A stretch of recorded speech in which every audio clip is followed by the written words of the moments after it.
നമസ്കാരം. 10 കോടി മോഹൻലാൽ പിണറായിട്ടുള്ള അഭിമുഖത്തിന് പ്രതിഫലം വാങ്ങിച്ചു എന്നാണ് PC ജോർജ് ഇന്നലെ പറയുന്നത് കേട്ടത്. ഈ അഭിമുഖത്തിനെതിരെ വലിയ വിമർശനങ്ങൾ ഉയർന്നു വന്ന ഇതൊക്കെ നമ്മൾ കേട്ടതാണ്. VD സതീശൻ പോലും പരിഹാസത്തോടെ വാർത്താ സമ്മേളനത്തിൽ ഉമ്മൻചാണ്ടി മോഹൻലാൽ അഭിമുഖത്തെ ഓർമ്മിപ്പിക്കുന്നത് നമ്മൾ കണ്ടതാണ്. ഈ സാഹചര്യത്തിൽ മോഹൻലാൽ പിണറായി അഭിമുഖത്തെക്കുറിച്ച് ചില കാര്യങ്ങൾ നിങ്ങളോടുകൂടി പങ്കുവെക്കണം എന്ന് വിചാരിച്ചിട്ടാണ് ഞാൻ വന്നത്. ഉമ്മൻചാണ്ടിയെ മോഹൻലാൽ അഭിമുഖം ചെയ്തത് അദ്ദേഹം പ്രതിപക്ഷ നേതാവായിരിക്കുമ്പോഴാണ്, ഇനി മുഖ്യമന്ത്രിയാകാൻ പോകുന്ന ആൾ എന്ന മട്ടിലാണ്. എന്നാൽ ഇന്ന് രണ്ടാം പിണറായി സർക്കാർ കാലാവധി പൂർത്തിയാക്കുമ്പോഴും മോഹൻലാൽ അഭിമുഖം ചെയ്യുന്നത് പ്രതിപക്ഷ നേതാവിനെയല്ല മുഖ്യമന്ത്രിയാണ് എന്നുള്ള വ്യത്യാസമുണ്ട്. സാധാരണ മുഖ്യമന്ത്രിയാകാൻ പോകുന്നു എന്ന മൂടുള്ള അല്ലെങ്കിൽ ജനങ്ങൾക്ക് അനിവാര്യനാണെന്ന് തോന്നുന്ന ഘട്ടത്തിലൊക്കെയാണല്ലോ ഒരു നേതാവ് ഇങ്ങനെ വാഴിക്കപ്പെടുന്നത്.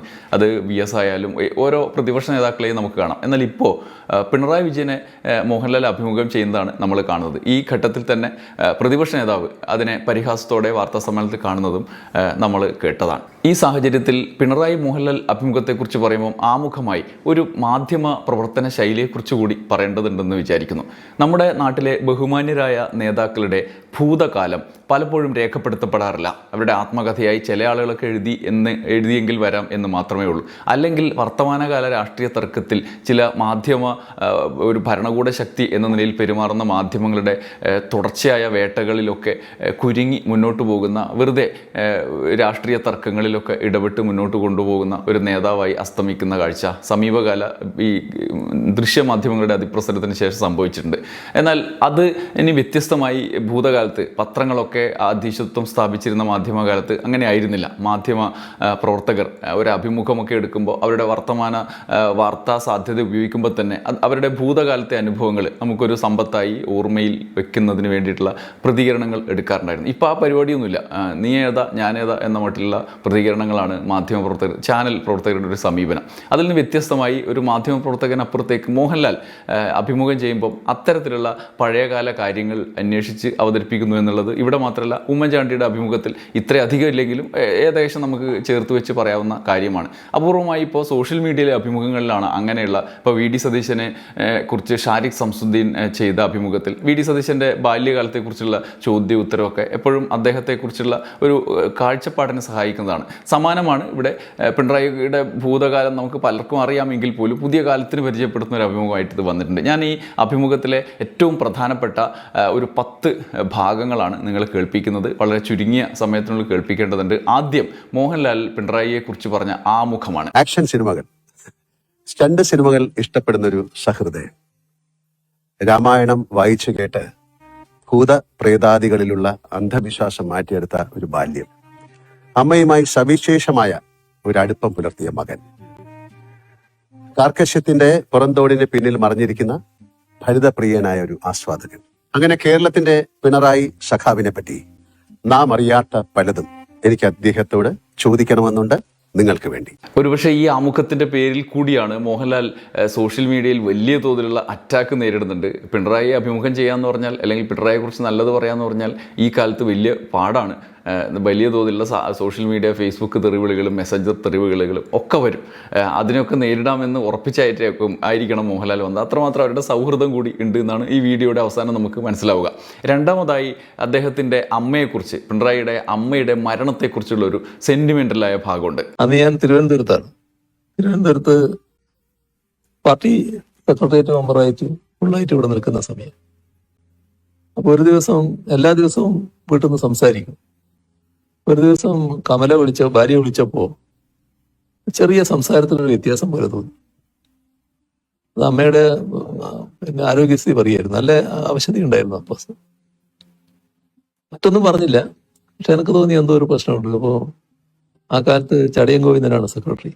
അപ്പം ഞാൻ പറഞ്ഞ് എന്തോ ഒരു പ്രശ്നമുണ്ടെന്ന് തോന്നുന്നു, ഞാനൊന്ന് പോയിട്ട് വരാമെന്ന് പറഞ്ഞു. അങ്ങനെ വൈകുന്നേരം വീട്ടിലേക്ക് പോയി. രാവിലെ എവിടെ എത്തി, വീട്ടിലെത്തി. അപ്പോൾ അമ്മ അവിടെ കിടന്നിട്ടുണ്ട്. അവിടെ നിന്ന് എഴുന്നേറ്റിരുത്തി എൻ്റെ ദേഹത്ത് ഇങ്ങനെ ചാരിയിരുന്ന് ലേശം വെള്ളം കൊടുത്തു. ആ വെള്ളം കുടിച്ചു. അവിടെ കഴിഞ്ഞു. അതെ. അപ്പൊ അതാണ് അതിന്റെ പ്രത്യേകത. അത് കഴിഞ്ഞിട്ട് എനിക്കറിയാം അമ്മ ഏത് നിമിഷവും മരണപ്പെടുന്നൊക്കെ നമുക്കറിയാലോ. പക്ഷെ ഞാനും വൈഫും മാത്രമേ ആ സമയത്തുള്ളൂ, മറ്റാരുമില്ല. അപ്പൊ ഞാൻ പുറത്തിറങ്ങിയിട്ട് ഇത് ആളോട് പറയണല്ലോ. പുറത്തിറങ്ങി ഒരാൾ മുമ്പിൽ വന്ന് വിട്ടു, ഒരു നാണം എന്ന് പറയുന്നതിന്. പക്ഷെ ഒരക്ഷരം ഉണ്ടായിരുന്നു. വാക്കിങ്ങോട്ട് വരുന്നില്ല, പറയാൻ പറ്റുന്നില്ല. അപ്പൊ അദ്ദേഹത്തിന് മനസ്സിലായി അതങ്ങനെയൊരു ബന്ധമായിരുന്നു. ചെറുപ്പകാലത്ത് ഈ പ്രേതപ്പേടി നമുക്കൊക്കെ ഉണ്ടാവുന്നുണ്ട്. ചെറുപ്പകാലത്ത് ഈ പ്രേതപ്പേടി നമ്മളെ വല്ലാതെ വേട്ടയാടിയിട്ടുണ്ടാവും. എൻ്റെ തലമുറേനെയും അങ്ങനെ വേട്ടയാടിയിട്ടുണ്ട്. അതിൻ്റെ ഒരു പ്രധാന കാരണം അന്നത്തെ കാലത്ത് ഈ രാത്രിയിൽ ഇരുട്ടിക്കഴിഞ്ഞാൽ വെളിച്ചമില്ലാത്ത ഒരു ലോകമാണ് എന്നുള്ളതാണ്. ഇപ്പം അങ്ങനെയല്ല, കറണ്ട് വ്യാപകമായി, ഇലക്ട്രിസിറ്റിയുടെ തുടർച്ചയായി നമ്മുടെ വെളിച്ചമുണ്ട്. അന്നത്തെ കാലത്ത് അങ്ങനെ ഇല്ലാത്ത ഒരു സമൂഹത്തിലാണ് കൂടുതൽ ഈ പേടി ഉണ്ടായിട്ടുള്ളത്. പുറത്തിറങ്ങി കഴിയുമ്പോൾ മൊത്തം ഇരുട്ടാണല്ലോ. മുൻ തലമുറ അനുഭവിച്ച അതിലും കൂടിയ തോതിലുള്ള പ്രേതപ്പേടിയെക്കുറിച്ച് പിണറായി വിജയൻ പറയുന്നുണ്ട്. ഭൂതപ്രേത പിശാചുക്കളെ പറ്റി ഭയങ്കര വിശ്വാസമായിരുന്നു. സമയത്ത് ലൈറ്റോ അങ്ങനെയൊന്നും അധികം ലൈറ്റ് ഇല്ലല്ലോ. പിന്നെ എന്റെ വീട്ടില് ഇലക്ട്രിസിറ്റി വരുന്നത് തന്നെ പിന്നെ ഞാൻ MLA ആയിരിക്കുമ്പോൾ പോലും ഇല്ല. അങ്ങനെ ഒരു കാലാണത്. അങ്ങനെ ഒരു അവസ്ഥയാണ്. രാത്രി ആയാൽ പിന്നെ ഇരുടല്ലേ എല്ലാ സ്ഥലത്തും. അപ്പൊ എവിടെയും ഏത് ഭൂതവും പ്രേതവും പ്രത്യക്ഷപ്പെടാം. അതൊക്കെ പിന്നെ ഒരു ചെറിയ സമയം കഴിഞ്ഞപ്പോ നമ്മൾ വളരുകയല്ലേ, അതനുസരിച്ച് മാനസിക വളർച്ചയും വരികയല്ലേ. അത് പിന്നെ ഞാൻ തന്നെ മാറ്റിയെടുത്തതാണ് ബോധപൂർവ്വം. ഇതുവരെ ഒരു അഭിമുഖത്തിലും കാണാത്ത വിധം അദ്ദേഹം സ്വയം വിലയിരുത്താൻ ശ്രമിച്ചു. ഈ അഭിമുഖത്തിൽ ഞാൻ എന്ന സാധാരണക്കാരൻ എങ്ങനെയുള്ള ആളാണെന്ന് പിണറായി വിലയിരുത്തി. ഈ പ്രളയവും കോവിഡും പോലുള്ള മഹാദുരന്തങ്ങൾ വന്നപ്പോൾ കേരളം ശ്രദ്ധിച്ചത് അങ്ങയുടെ വാക്കുകൾ ആയിരുന്നു. അതൊരു യാഥാർത്ഥ്യമാണ്. ഉള്ളിൽ ആദ്യമായി കഴിഞ്ഞ ജനങ്ങളിൽ ഇത്രയധികം ആത്മവിശ്വാസം പകരാൻ അങ്ങേക്ക് കഴിഞ്ഞത് എങ്ങനെയാണ്? ഇത് എന്താ പ്രത്യേകത എന്ന് പറഞ്ഞാൽ അതിനൊന്നും എനിക്ക് ഉത്തരം പറയാൻ കഴിയുന്ന കാര്യമല്ല. എന്നില് പ്രത്യേകമായ എന്തെങ്കിലും ഒരു കഴിവ് അങ്ങനെ ഉണ്ട് എന്ന് വിശ്വസിക്കുന്ന ഒരാളല്ല ഞാൻ. ഞാനൊരു സാധാരണക്കാരൻ, ഒരു സാധാരണ നിലയിൽ ഉള്ളൊരു ആളെന്ന് മാത്രമേ ഞാൻ കാണുന്നുള്ളൂ. അതിന്റെ ഭാഗമായി ഇപ്പോൾ മറ്റു തരത്തിലെടുത്താല് പല സമുന്നത വ്യക്തികൾക്കുള്ള തരത്തിലുള്ള വലിയ ഉയർന്ന വിദ്യാഭ്യാസം അല്ലെങ്കിൽ അതിന്റെ ഭാഗമായിട്ടുള്ള വലിയ ഭൗതിക ശേഷി അതൊന്നും ഉള്ള ഒരാളല്ല ഞാൻ. ഒരു സാധാരണക്കാരനെന്ന മട്ടിൽ ഞാൻ കാണുന്നുള്ളൂ. പക്ഷെ ഞാൻ എപ്പോഴും പ്രായോഗികമായ കാര്യങ്ങൾക്കാണ് പ്രാധാന്യം കൊടുത്തിരുന്നത്. അതിന്റെ ഭാഗമായി ജനങ്ങളുടെ വിഷമം അതിനോടൊപ്പം നിൽക്കുക എന്നുള്ളത് എല്ലാ കാലത്തും സ്വീകരിച്ചു വന്നിട്ടുള്ളൊരു നില. സാധാരണക്കാരനായി നിൽക്കുക എന്ന് പറയുന്നത് വളരെ എളുപ്പമുള്ള കാര്യമാണ്. മാത്രമല്ല, മുഖ്യമന്ത്രി കസേര പോലെ വലിയ ഒരു സ്ഥാനത്ത് എത്തിയതിന്റെ പശ്ചാത്തലത്തെക്കുറിച്ച് കൂടി അദ്ദേഹം ഓർത്തു. സ്കൂൾ കാലത്തെക്കുറിച്ച് പറഞ്ഞുകൊണ്ട് ചോദിക്കാണ്, പിണറായിയിലെ വീട്ടുമുറ്റത്ത് ഓടിക്കളിച്ചിരുന്ന വിജയൻ എന്ന ബാലന് മുഖ്യമന്ത്രി കസേരയിൽ ഇരുന്ന് തിരിഞ്ഞു നോക്കുമ്പോൾ എന്ത് തോന്നുന്നു? അതിന്റെ ഒരു ഭാഗമാണ് ഞാൻ നേരത്തെ പറഞ്ഞത്. നമ്മളൊരു വളരെ സാധാരണക്കാരനായിട്ടുള്ള ഒരു മനുഷ്യൻ ഇപ്പോഴും ഗ്രാമീണമായിട്ടുള്ള പല സ്വഭാവങ്ങളും വെച്ച് പുലർത്തുന്ന ഒരാള് അതിന്റെ എല്ലാ പരിമിതികളോടും കൂടി ഇത്രയും ഉന്നതമായ സ്ഥാനത്ത് എത്താൻ കഴിഞ്ഞത് അത് എൻ്റെ പാർട്ടിയുടെ പിന്തുണ കൊണ്ടാണ്. പാർട്ടിയാണ് എന്നിൽ മുഴുവൻ വിശ്വാസം അർപ്പിച്ചിട്ടുള്ളത്. അതിന്റെ ഭാഗമായിട്ടാണ് ഇതെല്ലാം ആയി മാറാൻ എനിക്ക് കഴിഞ്ഞിട്ടുള്ളത്. ഈ ഉന്നതമായ സ്ഥാനം വഹിക്കാൻ പ്രാപ്തനാണോ ഞാൻ എന്നത് എല്ലാ ഘട്ടത്തിലും ഞാൻ ആലോചിച്ചുകൊണ്ടിരിക്കുന്ന കാര്യമാണ്. പക്ഷെ നിർവഹിക്കാൻ കഴിയുന്നുണ്ടെന്നാണ് മറ്റുള്ളവരൊക്കെ പറയുന്നത്. ആ നിലക്ക് നിർവഹിക്കുക. പിണറായി വിജയനിലെ കർക്കശക്കാരനെ കുറിച്ച് മോഹൻലാൽ ചോദിച്ചിരുന്നു. പിണറായി വിജയൻ എന്നാൽ വലിയൊരു കടുപ്പക്കാരനാണ്, ചിരിക്കാത്ത ആളാണ് എന്നൊരു ധാരണ പുറത്തുണ്ട്. എന്നാൽ അടുത്ത പരിചയമുള്ളവർക്ക് നേരെ മറിച്ചുള്ള അഭിപ്രായമാണ്. ഈ പ്രകൃതം സ്വയം എടുത്ത് അണിഞ്ഞതാണോ, അതോ ഈ കടുപ്പക്കാരൻ എന്ന ഇമേജ് മാറ്റണമെന്ന് എപ്പോഴെങ്കിലും തോന്നിയിട്ടുണ്ടോ, അതോ ആളുകൾ തന്നെ അത് തിരിച്ചറിയട്ടെ എന്നാണോ നിലപാട്? അത് ബ്രാൻഡ് ചെയ്യപ്പെടുന്നതാണ്. കാരണം ഞാനൊരു ഇടതുപക്ഷ പ്രവർത്തകൻ, പ്രത്യേകിച്ച് CPIM-ന്റെ ഒരു പ്രധാനി എന്നൊക്കെയുള്ള നിലയിൽ വരുമ്പോൾ അതിലൊരു സാധാരണയിൽ നിന്നൊരു വ്യത്യസ്തനാണ് എന്ന് കാണിക്കല് നമ്മുടെ ചില ആളുകൾക്ക് വലിയ താല്പര്യം ഉണ്ടായിരുന്നു. അതിന്റെ ഭാഗമായിട്ട് ഒരു മനുഷ്യന് പല ഭാവങ്ങളുണ്ടാവുമല്ലോ. അതിലേതെങ്കിലും ക്ഷോഭിച്ച ഭാഗം ഉണ്ടെങ്കിൽ അതായിരിക്കും കൊടുക്കുന്ന ചിത്രങ്ങൾ. അപ്പോൾ മറ്റ് സന്തോഷത്തിന്റെ നിമിഷങ്ങൾ അവരുടെ കയ്യിലുണ്ടാവും, പക്ഷെ അത് കൊടുക്കേണ്ടതില്ല എന്നവർ പോകും. ഞാൻ പിന്നെ എന്നെ പറ്റി വരുന്ന വാർത്തകളിൽ അധികം അങ്ങനെ വ്യാകുലപ്പെടാറില്ല. അതിപ്പോ സ്വാഭാവികമായിട്ട് വരുന്നൊരു കാര്യമായിട്ട് ഞാൻ കാണാറില്ല. ഞാൻ പ്രതിദാനം ചെയ്യുന്ന പാർട്ടിയോടുള്ള എതിർപ്പിന്റെ ഭാഗമായി അത് എന്നിലൂടെ പ്രകടിപ്പിക്കുന്നത് മാത്രമേ ഉള്ളൂ എന്ന നിലക്കാണ് ഞാനത് കാണാറ്. ഈ എതിർപ്പ് ഉയർത്തുന്നവരോടും ഒരു തരത്തിലുള്ള ഈർഷ്യയോ വിദ്വേഷമോ എനക്കൊട്ടുണ്ടാകാറുമില്ല. അതവരെ അവരവരെ രീതി സ്വീകരിക്കുന്നു എന്ന് മാത്രമേ കാണാറൂ. അപ്പൊ അതുകൊണ്ട് തന്നെ ഏതെങ്കിലും ഒരു തെറ്റായ കാര്യം വന്നാൽ, ഇപ്പോൾ സാധാരണ രാഷ്ട്രീയ പ്രവർത്തകരായിട്ടുള്ള ആൾക്കാർ പല മാധ്യമങ്ങളെയും അപ്പം തന്നെ വിളിക്കും. എന്താ നിങ്ങൾ അങ്ങനെ കൊടുത്തത്, ഇങ്ങനെ കൊടുത്തത് ശരിയാണോ എന്നൊക്കെ പറയും. ഇന്ന് വരെ ഒരാളെ ഞാൻ വിളിക്കാൻ പോയിട്ടില്ല. എന്ത് വാർത്ത വന്നാലും അത് അവിടെ നിന്നോട്ടെ എന്നുള്ളത്. രസകരമായ ഒരു യാത്രാനുഭവം പിണറായി പറയുന്നുണ്ട്. ഒരു മറക്കാനാവാത്ത യാത്ര എന്ന് പറയുന്നത് എന്റെ സിംഗപ്പൂർ യാത്രയാണ്. ഞാനും വൈഫും മകളും എല്ലാം കൂടി പിന്നെ ഒരു യാത്ര നേരത്തെ ഉണ്ടായിരുന്നു. അപ്പൊ അത് ഇത് കഴിഞ്ഞപ്പോഴാണ്, നമ്മുടെ വൈദ്യുതി മന്ത്രി സ്ഥാനം പോയപ്പോഴാണ്. അപ്പൊ എന്റെ കയ്യില് ആ സമയത്തുള്ള യാത്ര ചെയ്യുമ്പോൾ നമുക്ക് കിട്ടുന്ന പോയിന്റ്സ് ഉണ്ട്. അതെ അതെ. അപ്പൊ അത് ഉപയോഗിച്ചാണ് ഇവിടത്തേക്ക് പോകുന്നത്. ഭയങ്കര കഥ അതിനെ പറ്റി. ഞാൻ യാത്ര പോകേണ്ട താമസം എന്തോ ആരും ഇതേവരെ യാത്ര ചെയ്യാത്ത പോലെ അങ്ങനെ ഭയങ്കരമായ വാർത്തകൾ വന്നു. പക്ഷെ അത് നല്ല ആസ്വദിച്ച യാത്രയായിരുന്നു. ഈ വാർത്ത വന്നെന്നുള്ളത് കൊണ്ട് വല്ലാതെ വിഷമമൊന്നും എനിക്ക് അന്നുമില്ല, ഇപ്പോഴും ഇല്ല. അതാണ് അതിന്റെ രീതി. ഈ മട്ടിലൊക്കെ പല വിധത്തിൽ വ്യക്തിപരമായി അധിക്ഷേപിക്കുന്നതായ നിലയിലേക്ക് കൂടി പോകുന്നതിനെ കുറിച്ചും മോഹൻലാൽ ചോദിച്ചിട്ടുണ്ട്. വ്യക്തിപരമായ അധിക്ഷേപങ്ങളെ അങ്ങ് ഒരുപാട് നേരിട്ടിട്ടുമുണ്ട്. ഇങ്ങനെ പതരാതെ നേരിടാൻ പ്രാപ്തനാക്കിയത് അങ്ങയുടെ രാഷ്ട്രീയ പശ്ചാത്തലമാണോ, അത് മറ്റു ജീവിതാനുഭവങ്ങളാണോ? അത് നമ്മുടെ മനസ്സെപ്പോഴും ക്ലീൻ ആയിരിക്കണം. നമ്മുടെ മനസ്സിലൊരു കുറ്റബോധം ഉണ്ടാകരുത്. നിങ്ങളൊരു ആരോപണം ഉയർന്നു വരുമ്പോൾ ആ ആരോപണത്തിന്റെ ഭാഗമായുള്ള എന്തെങ്കിലും ഒരു അംശത്തിന്റെ പങ്കാളിത്തം നമുക്കുണ്ടെങ്കിൽ നമുക്കൊരു കുറ്റബോധം വരും. ഒന്നുമില്ലാത്തൊരു കാര്യം പറഞ്ഞു കേൾക്കുമ്പോൾ അതിനൊരു ചിരിയോടെ നേരിടാൻ നമുക്ക് സാധിക്കും. ഇപ്പോ എന്തെല്ലാം ആരോപണങ്ങൾ വന്നിരിക്കുന്നു. ഒരു ഘട്ടത്തില് കേരളത്തിലെ ഒരുപാട് സ്ഥലങ്ങൾ എൻ്റെ പേരിലുള്ളതാണെന്ന് വന്നിരുന്നു. ഒരു വീട് തന്നെ കാണിച്ചുകൊണ്ട് അത് എൻ്റെ വീടാണ് എന്ന്, മറ്റൊരാളുടെ വീട് എൻ്റെ വീടാണെന്ന് കാണിച്ചുകൊണ്ട് വാർത്തകൾ വന്നു. ആ വീട്ടുടമ തന്നെയാണ് എന്നെ അറിയിക്കുന്നത്, ഇതെന്റെ വീടാണ്, നിങ്ങളുടെ വീടല്ല, ഇങ്ങനെയാണ് വാർത്ത വന്നിട്ടുള്ളത്. പിന്നെ സിംഗപ്പൂര് കമല ഇന്റർനാഷണൽ, അങ്ങനെ ഒരു കമ്പനിയുണ്ട്, ഒരു ഇങ്ങനെയുള്ള ഒരുപാട് വാർത്തകൾ. അപ്പോ അതൊന്നും നമ്മളെ ബാധിക്കുന്നില്ല, ഒരു തരത്തിലും ബാധിക്കേണ്ട കാര്യമില്ല. നമ്മൾ പിണറായി അഭിമുഖങ്ങളിൽ എപ്പോഴും കേൾക്കാറുള്ള ഒരു കാര്യമാണ് അടിയന്തരാവസ്ഥ കാലത്തെ അദ്ദേഹത്തിന്റെ അനുഭവം. അതിനെക്കുറിച്ച് മോഹൻലാൽ ചോദിക്കുന്നുണ്ട്. അടിയന്തരാവസ്ഥ കാലത്ത് നേരിടേണ്ടി വന്ന ക്രൂരമായ പോലീസ് മർദ്ദനം, ലോക്കപ്പിലെ ആ ഭീകരമായ രാത്രികൾ, പിന്നീട് ജയിൽവാസം, ഇതെല്ലാം ശേഷം ആ ചോര പുരണ്ട ഷർട്ട് ഉയർത്തിപ്പിടിച്ച് നിയമസഭയിൽ അങ്ങ് നടത്തിയ പ്രസംഗം ചരിത്ര പ്രസിദ്ധമാണ്. ആ ഷർട്ട് അന്ന് അങ്ങ് ഇന്ന് സൂക്ഷിക്കുന്നുണ്ടോ? ഇപ്പൊ എന്റെ കയ്യിലില്ല. പക്ഷെ അതുവരെ ഞാൻ സൂക്ഷിച്ചിരുന്നു. അത് അതൊക്കെ ഒരു പ്രത്യേക അനുഭവത്തിലുള്ളതാണല്ലോ. നമ്മളെ ലോക്കപ്പില് ഞാനന്ന് ചെറുപ്പമാണ്, അതുകൊണ്ട് അതിനെ അതിജീവിക്കാൻ കഴിഞ്ഞു എന്ന് പറയാം. പക്ഷെ നമ്മുടെ അടിച്ച് തോല് പിടിക്കുക എന്ന് പറയുന്നില്ലേ, എന്റെ ഈ ശരീരത്തിന്റെ തൊലി പൊളിഞ്ഞു പോയിരുന്നു. ഈ അടി കൊണ്ടിട്ട് നീര് കെട്ടിയിട്ട് അതിന്റെ ആ തൊലി പോയിട്ട് വേറെ തൊലി വന്നിരുന്നു. അങ്ങനത്തെ ഒരു അവസ്ഥയുണ്ടായിരുന്നു. അത്തരത്തിലുള്ളതായിരുന്നു തല്ല്. പിന്നെ ഈ ഒരു മിന്നലിങ്ങനെ വരും. ഈ അടി ഈ ഭാഗത്തൊക്കെ കൊണ്ടാല് കണ്ണില് ഒരു മിന്നുന്ന പോലെ തോന്നും. അങ്ങനെയൊക്കെയുള്ള തല്ലായിരുന്നു അത്. വളരെ വളരെ കടുത്ത മർദ്ദനായിരുന്നു. കോടിയേരിയുടെ വിയോഗം ഉണ്ടാക്കിയ സങ്കടം, അതും അദ്ദേഹം ഈ അഭിമുഖത്തിൽ പറയുന്നുണ്ട്. നമ്മളെ വല്ലാതെ വേദനിപ്പിച്ച സംഭവങ്ങൾ ധാരാളം ഉണ്ട്.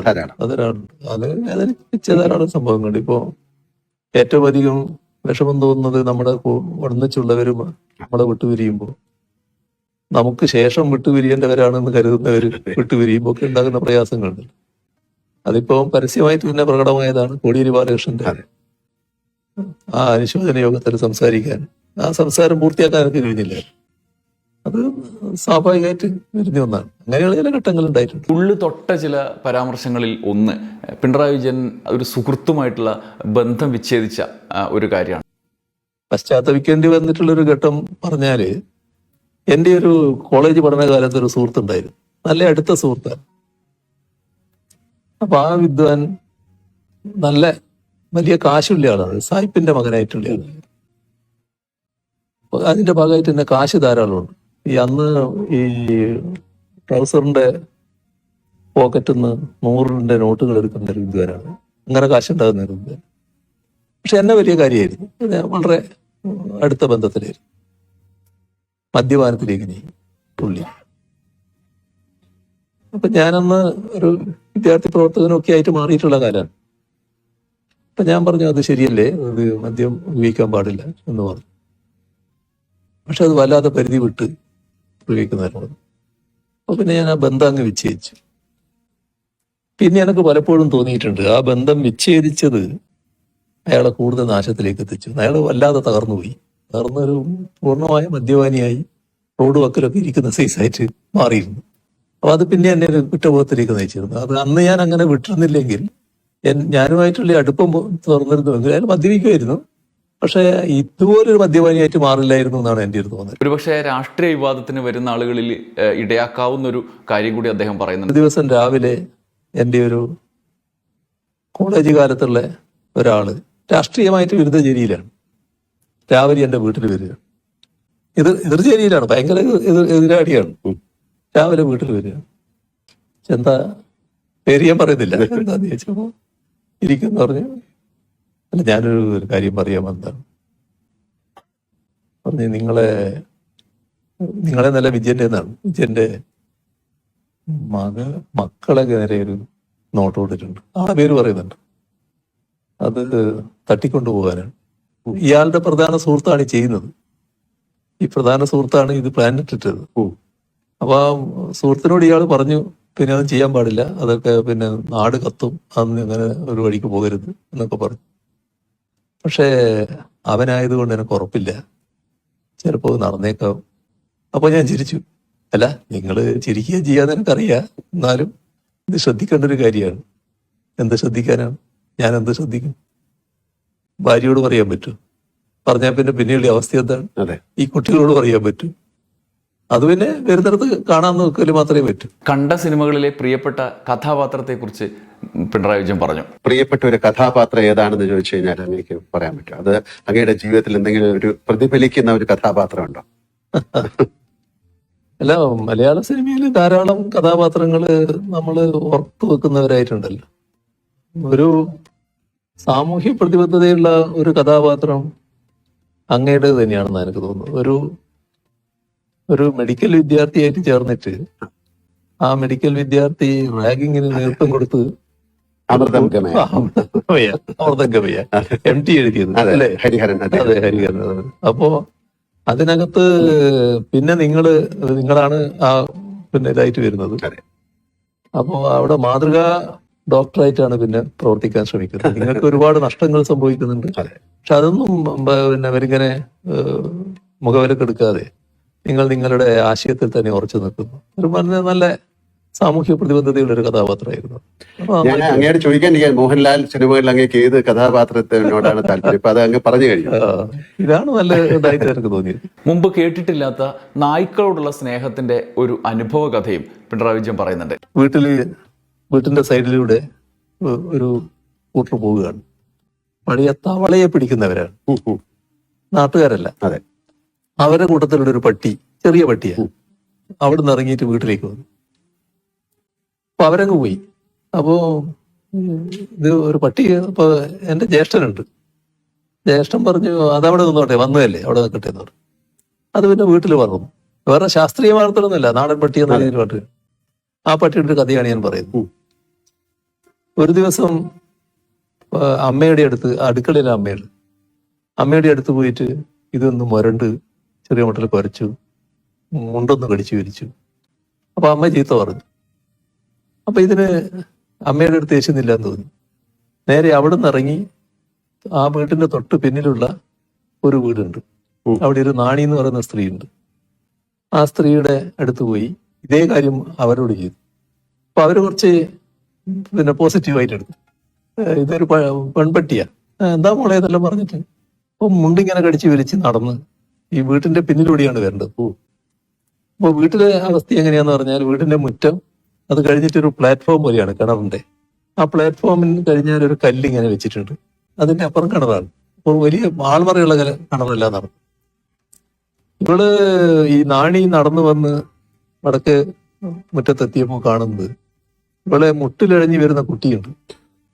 ആ കുട്ടി ഈ പ്ലാറ്റ്ഫോം കയറിയിട്ട് ഈ ഒറ്റക്കല്ലുണ്ടല്ലോ, ആ കല്ല് പിടിച്ചിട്ട് ഇങ്ങനെ കിണറിലേക്ക് നോക്കുന്നതാണ്. പിന്നെ എന്താ പറയേണ്ടത്? അതെ. അങ്ങനെ അത്ഭുതകരമായ രക്ഷപ്പെടൽ. പിന്നെ അവൾക്ക് ഈ പട്ടി എന്ന് പറഞ്ഞാൽ ഭയങ്കര ജീവനാണ്. അതേ നായ ഒരു പാമ്പ് കടിയിൽ നിന്ന് രക്ഷപ്പെടുത്തിയ ചെറുപ്പകാലത്തെ ഓർമ്മ കൂടിയുണ്ട്. ആ പട്ടി തന്നെ ഒരു ദിവസം ഞാനിങ്ങനെ സാധാരണ ആ കാലത്തൊരു ശീലം, പുറത്തു പോയാല് ചെരുപ്പുണ്ടായാലും ചെരുപ്പില്ലെങ്കിലും, ചെരുപ്പില്ലാത്ത കാലമാണ് അധികവും, കാല് കഴുകിയിട്ട് അകത്തോട്ട് കയറും. വീട്ടിലേക്ക് അങ്ങനെയാണ് ഒരു ശീലം. ഒരു കോലായിലേക്ക് കയറുമ്പോൾ ഉള്ളൊരു വലിയ കല്ലുണ്ട്, അതിൽ നിന്ന് കാല് കഴുകി അതിന് വെള്ളം ഇവിടെ വെച്ചിട്ടുണ്ടാകും. അപ്പൊ ഞാൻ ഒരു ദിവസം ചെന്നപ്പോൾ വെള്ളം അവിടെ ഇല്ല. അകത്ത് പോയി വെള്ളം എടുത്തിട്ട് വന്നിട്ട് പിന്നെയും കയറും. അകത്ത് പോയി ആ പിന്നെ വെള്ളവും പാത്രം എടുത്ത് വന്ന് കിണ്ടിന്ന് പറയാൻ പറ്റും, കിണ്ടിയും വെള്ളം എടുത്ത് വന്ന് പിന്നെ കാല് കഴുകാനാണ് വരുന്നത്. പട്ടി വിടുന്നില്ല. പട്ടി ഭയങ്കര തടസ്സം. അപ്പൊ എന്താ വ്യാസി എന്ന അതിന്റെ പേര്, എന്താന്നെ പറഞ്ഞിട്ട് ഈ വിളക്ക് തൂക്കിയിട്ടുണ്ട്. തൂക്കിയ വിളക്കെടുത്ത് ഞാൻ ഇങ്ങനെ നോക്കുകയാണ്. അപ്പോ ഈ കല്ലിന്റെ മേലെ വലിയൊരു പാമ്പ്, കരിവേലിപ്പട്ട എന്ന് പറയും, ആ പാമ്പ് ഇങ്ങനെ കിടക്കുകയാണ്. നമ്മൾ കണ്ടതോടുകൂടി പട്ടി പോയി. പിന്നെ ആ കാലാണല്ലോ, ഇന്നത്തെ പോലെ പാമ്പിനെ സംരക്ഷിക്കേണ്ട കാര്യമൊന്നുമില്ല, തല്ലിക്കൊന്നു. അതാണ്, അത്രയും കഴിവുള്ള പട്ടികളുണ്ട്. അതിൽ നിന്നൊരു പട്ടി സ്നേഹം ഉണ്ടായിരുന്നു പറയാം. മോഹൻലാലിന്റെ അഭിമുഖത്തിലുടനീളം അദ്ദേഹം പറയുന്ന, ഇടയ്ക്കിടയ്ക്ക് ഇടവിട്ട് പറയുന്ന ഒരു കാര്യം പിണറായിയുടെ ഒരു പാട്ടുപാടാനാണ്. എന്നാൽ പിണറായി ഈ അഭിമുഖത്തിന്റെ ഒടുവിൽ ആ പഴയ 4 വരി ശ്ലോകം പറയുന്നുണ്ട്. അതൊരു കാഴ്ചപ്പാടിന്റെ അടിസ്ഥാനത്തിലുള്ള വിശകലനത്തിന് കൂടി വിധേയമാക്കാവുന്നതാണ്. ചിലപ്പോ വളരെ സന്തോഷം. നമുക്കൊരു പാട്ടിലേക്ക് കടക്കാൻ അങ്ങേക്ക് പാടാൻ സാധിച്ചിട്ടുണ്ടെങ്കിൽ വരികൾ പറഞ്ഞാലും മതി.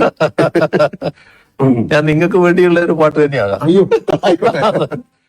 ഹൃദിസ്ഥമീശ്വരം തെക്ത പ്രതിഷ്ഠാം പ്രതിമാം ഭജയിൽ കരസ്ഥ പായസം തെക്ത കോപരസ്ഥ ഗളം പിൻപേൽ എന്ന് പറഞ്ഞാൽ മനുഷ്യന്റെ ഹൃദയത്തിലാണ് ഈശ്വരൻ. ഹൃദിസ്ഥമീശ്വരം തെക്ത പ്രതിഷ്ഠാം പ്രതിമാം ഭജയിൽ, ഈ പ്രതിഷ്ഠയുടെ പിന്നിലേക്ക് പോകുന്നത്, വിഗ്രഹത്തിന് മുന്നിലേക്ക് പോകുന്നത്. കരസ്ഥ പായസം തെക്ത, ഇതിനകത്ത് പായസമുണ്ട്, പക്ഷെ ഇപ്പുറത്തൊരു തുള്ളി വെച്ചിട്ടുണ്ട്. അപ്പൊ കരസ്ഥ പായസം തെക്ത കോപ്പരസ്ഥ ഗളം പിൻപേൽ, ഇത് നക്കാൻ വേണ്ടി പുറപ്പെടും, ഇതാകെ ചോർന്നു പോവുകയാണ്. അതാണ് അതെന്നെ ഹൈസ്കൂളിൽ ഒരു മാഷ് പഠിപ്പിച്ചതാണ്, കേളം മാഷ് എന്ന് പറയുന്ന ഒരാൾ. ഒടുവിൽ ഇരുവരും തമ്മിലുള്ള ബന്ധത്തെക്കുറിച്ച് കൂടി പറഞ്ഞുകൊണ്ടാണ് അഭിമുഖം അവസാനിപ്പിച്ചത്. നിങ്ങൾ അങ്ങേ പോലൊരു മഹാനടൻ ഇങ്ങനെയും സമയമെടുത്ത് എന്റെ ഇന്റർവ്യൂ ചെയ്യാൻ തയ്യാറായി എന്ന് പറയുന്നത് ഒരു വലിയ സംഭവം തന്നെയാണ്. അതിനോടുള്ള ഒരു സ്നേഹവും ബഹുമാനവും ഒക്കെ തന്നെയാണ് അതിന്റെ പറയുന്നത്. കാര്യം നമ്മുടെ പരസ്പര സ്നേഹം ഇങ്ങനെ തുടരട്ടെ. ഇതേവരെ അതാരും അറിയില്ലായിരുന്നു, ഇങ്ങനെ അറിയട്ടെ. വളരെ സന്തോഷം. ഇനി ഇത് 10 കോടിയുടേതാണോ 20 കോടിയുടേതാണോ 100 കോടിയുടേതാണോ എന്നൊക്കെയുള്ള ചർച്ചകൾ ഒരു ഭാഗത്ത് നടക്കും. സ്വാഭാവികമായിട്ടും അതിൻ്റെ ചെലവ്, അതിൻ്റെതായ ചെലവ് അതിനുണ്ടാവും.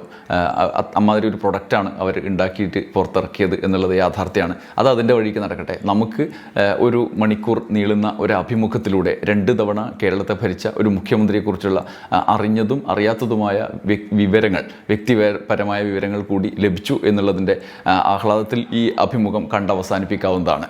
നന്ദി, നമസ്കാരം.